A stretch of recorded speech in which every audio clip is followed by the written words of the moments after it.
I was 5 years old when the world first showed me its cruelty. My small hand clutched the handle of a faded blue suitcase, its wheels squeaking against the polished airport floor. The fluorescent lights overhead buzzed, and the chatter of travelers filled the air, a constant hum I couldn't understand.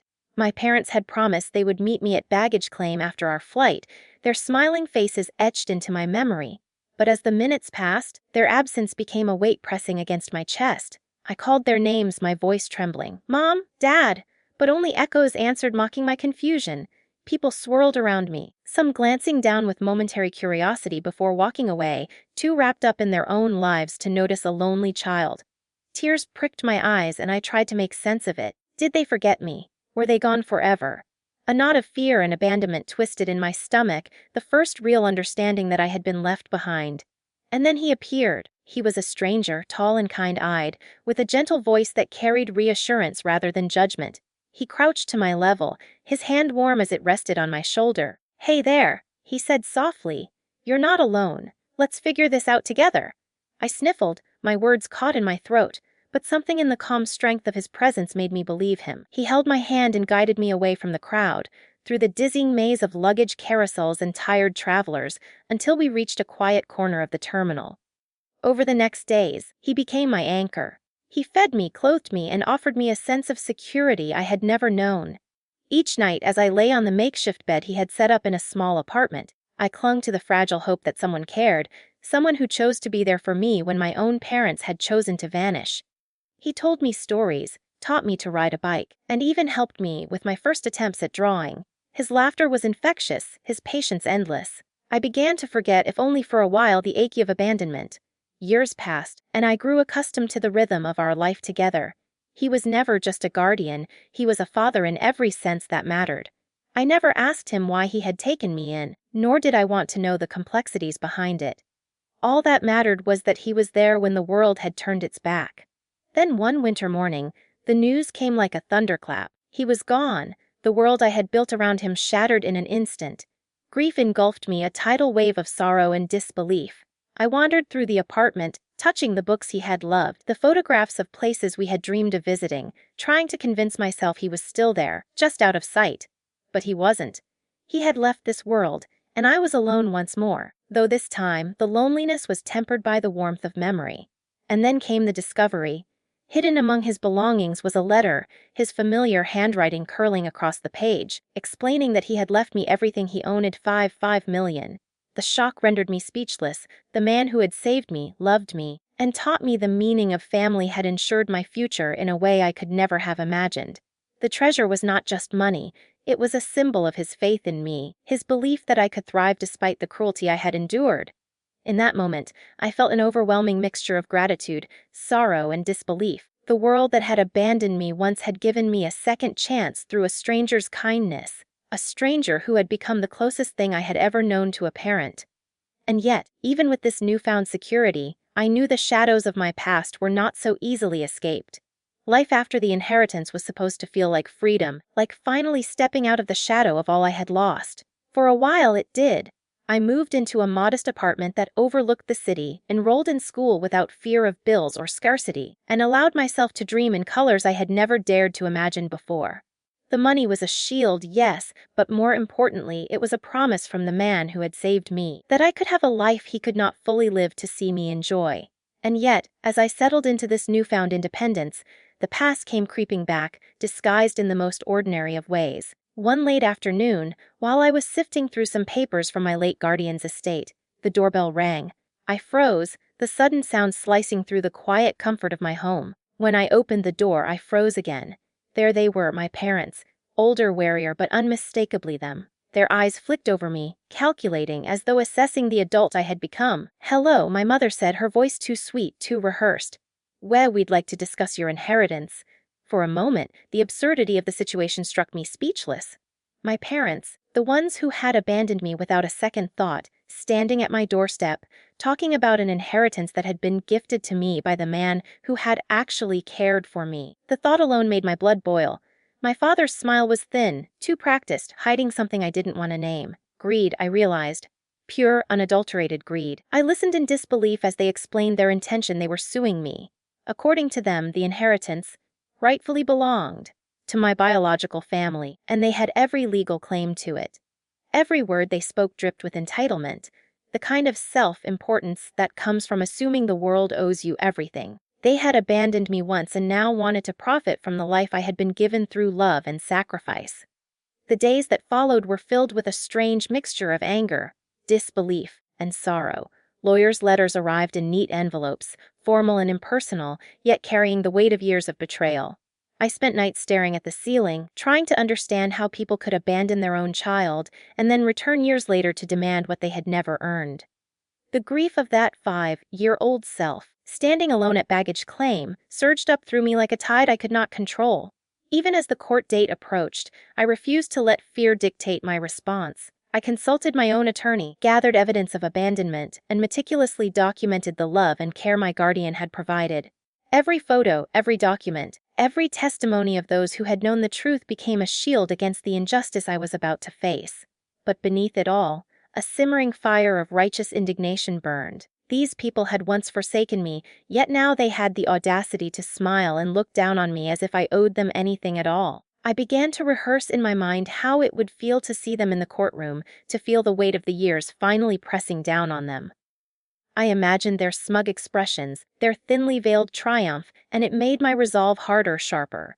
They had thought that my life, my success, and my happiness were trivial, something they could rewrite at will. But they had underestimated the power of survival, of love that had chosen me instead of blood alone.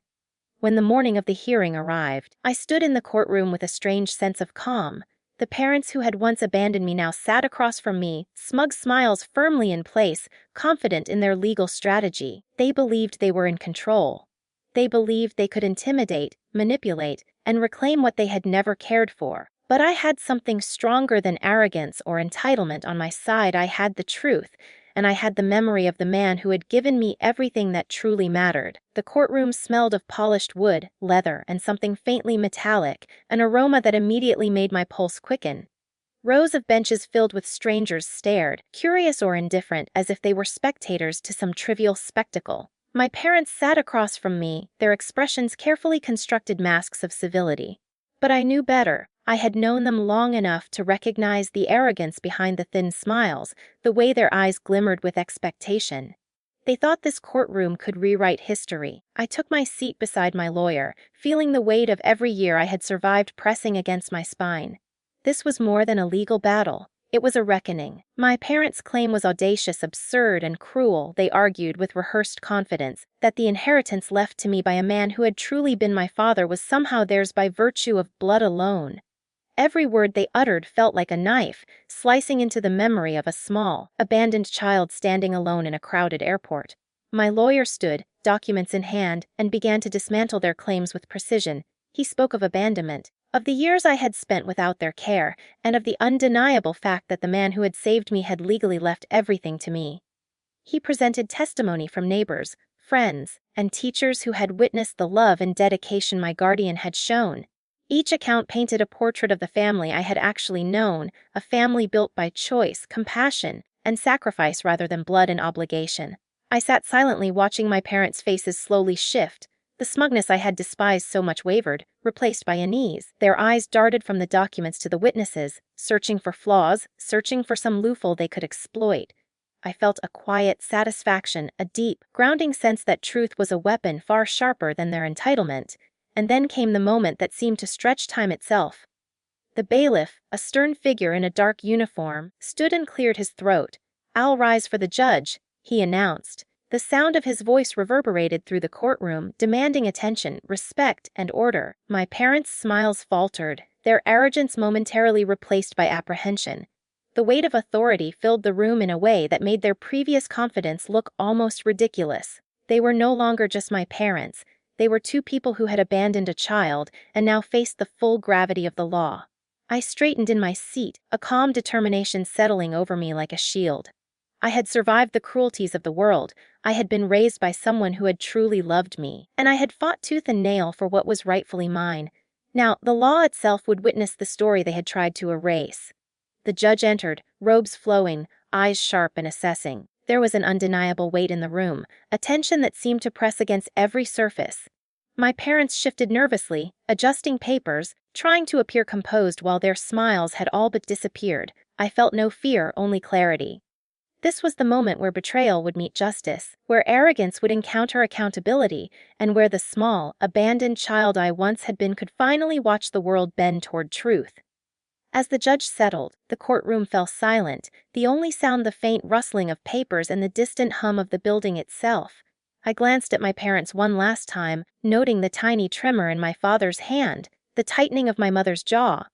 They had believed they could manipulate the system, that their absence from my childhood could be overlooked or excused. But now they were on the edge of a reckoning they had never anticipated. In that suspended moment, I felt the years of fear, anger, and heartbreak align into a single, unyielding focus.